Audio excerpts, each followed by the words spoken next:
Located on the busy hopping street that is Saint-Denis, Turbo Haus builds itself as a cocktail bar that, quote, puts on shows for bands we like, anti-mosh, pro-dance, disco enthusiasts. And the bar is making a ruckus on social media after receiving a fine over making a ruckus in real life. Turbo Haus sharing on social media photos of the noise complaint they received.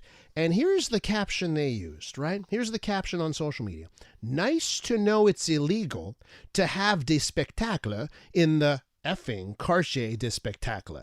So you're making some noise there on social media. We got the co-owner of Turbo Haus, Sergio de Silva, in studio. Sergio, thanks for coming in. Oh, it's nice to be here. Thanks. I sense the frustration in the posts. It's obviously it's palpable. Is it? So you could face a fine, $1,500, $12,000? Yeah, I mean, according to that letter, of course. So tell me about the frustration. Why? Well, I mean, it's frustrating to sort of like move from where we were in St. Henry, like a very residential area, to somewhere where we assumed we were supposed to be able to make the noise that we have to make as a venue. So let's highlight that. So Turbo Haus begins in St. Henry. Cool, hip spot where you were in St. Henry. But you say, hey, you know what? Let's go to it's Quartier de Spectacle. No one could possibly say no concerts there.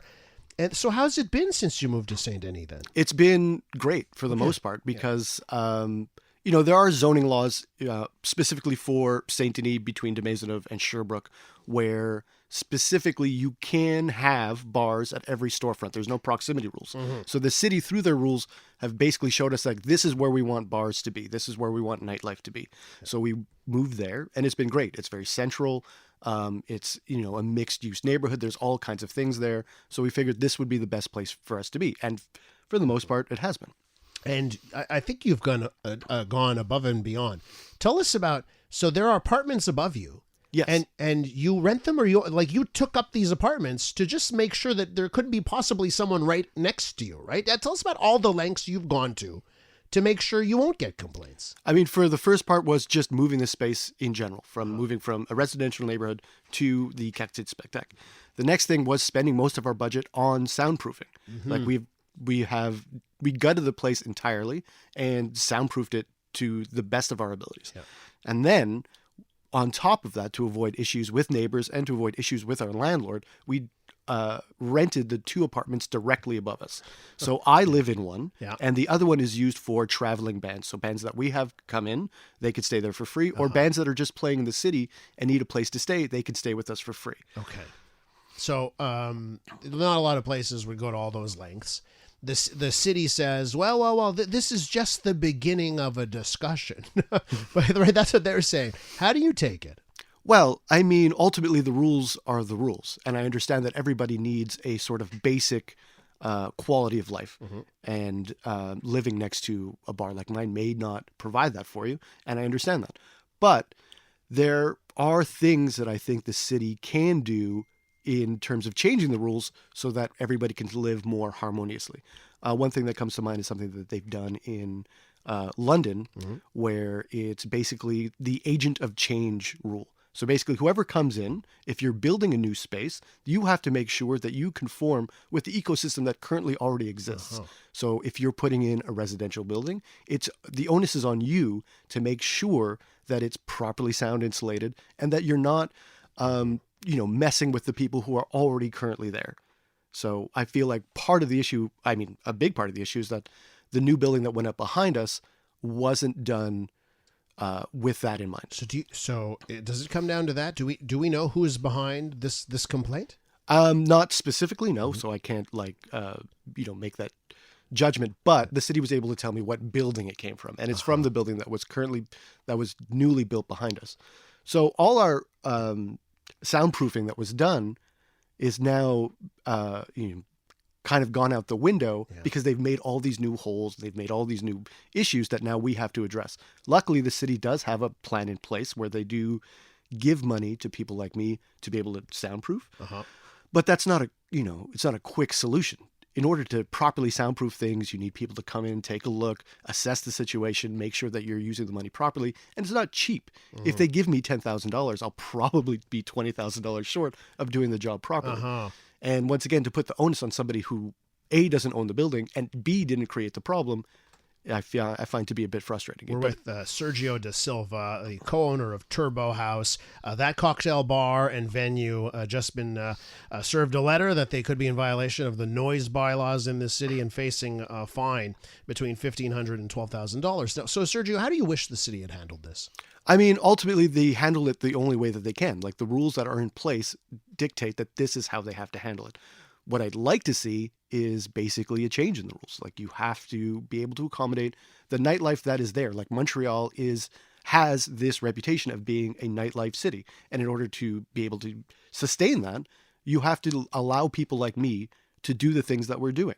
Like, the indie boom of like the early 2000s doesn't exist without like these small clubs that exist. Yep. And on top of that, besides being like a place where bands can develop, I think personally, it is probably the best way to experience music in a small club, 100 to 150 people. You're right up there with the band.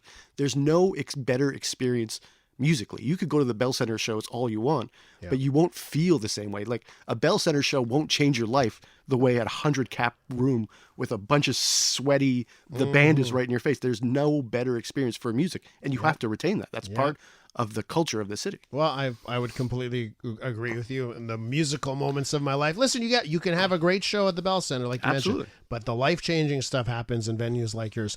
Let me ask you about the salty language. The salty language on social media. I guess, was it just in the moment frustration? Has it helped? Do you think it's helped your cause? Because I know you're getting a lot of attention here. Of course. So let's talk about that. Since making these posts, why the salty language and what's happened since? Well, I mean, if you have a big mouth and like no shame, it's easier for people to pay attention. Like, that's just what it is. Like, if you have to be a bit theatrical with it, otherwise no one's going to pay attention. And like you said, like, I've had a lot of interviews. I've been able to talk about this. And the thing is, it's not just for me. There's every single other venue owner that I know has this exact same story. Yeah. Everybody has the story of like a neighbor complaining or whatever that is trying to like shut down shows and shut down what they're doing. But, you know, you've decided to move to Saint Laurent. And once again, I understand that there's a certain quality of life that you can expect living no matter where you're living. I understand that, and I believe in that. Mixed-use neighborhoods are very important. You should be able to live harmoniously with your neighbor. Absolutely. Mm-hmm. But there needs to be a bit of personal responsibility as to where you're moving and knowing where you're going. If you want a quiet street, there are places like St. Henry. There's places like Villeray. There's places that you can go. But if you want to feel like there are other people that exist in the world, and you want to be on Saint Laurent, you want to be on Saint-Denis, you want to be on Crescent Street, these are the places you want to live, you have to accept the fact that there's going to be this noise. There have been other venues that have faced the similar thing. Their fate has led to them closing up shop.